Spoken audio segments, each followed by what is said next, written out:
اب ہم غور کریں ہم ان حالات میں دین پر کتنے ثابت قدم ہیں۔ 6 سال ہو گئے، 5 سال ہو گئے، 2014 سے 2020 تک ان حالات میں ہم دین پر کتنے جمے ہیں۔ ظالم حکمران کے خلاف بددعائیں بھی ہوئی، ظالم حکمرانوں کے خلاف لیکچر بھی ہوا، ظالم حکمرانوں کے خلاف پامپلیٹ بھی تقسیم ہوئے، کارٹون بھی بنائے گئے۔ ظالم حکمرانوں کے خلاف جو کر سکتے تھے وہ ہو رہا ہے، احتجاجات مظاہرے سب ہو رہے ہیں۔ اب بتائیے ان حالات میں ہم دین پر کتنا جمے ہیں۔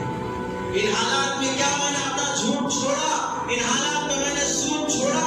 ان حالات میں میں نے بدکاری زنا چھوڑا؟ ان حالات میں میں نے ناجائز تعلقات چھوڑے، مٹی کھانا چھوڑا، رشوت لینا چھوڑا، جھوٹے وکیل وکالت جھوٹی وکالت چھوڑا، کسی جسٹس نے جھوٹے فیصلے کرنا چھوڑا، کسی بھائی نے اپنی بہن کی وراثت دی، کسی پڑوسی نے اپنے پڑوس کا حق ادا کیا۔ ان حالات میں کون سے گناہ سے توبہ کیا؟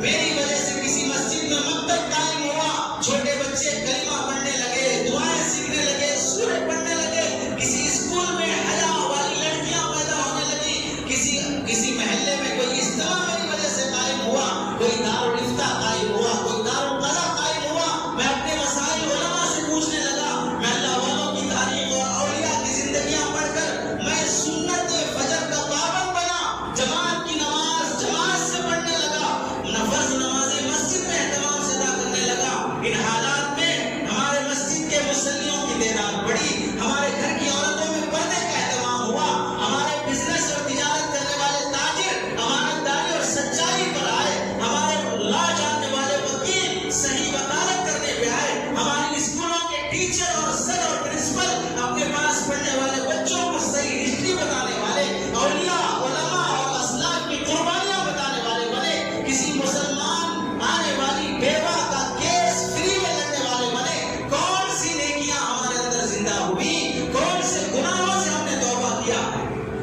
جہیز کی رسم سے توبہ کیا، سانچک کی رسم سے توبہ کیا، منہ دکھائی اور صدوہ سے کی، اور جمعی کی رسم سے توبہ کیا، اور ہیپی برتھ ڈے کی رسم سے توبہ کیا۔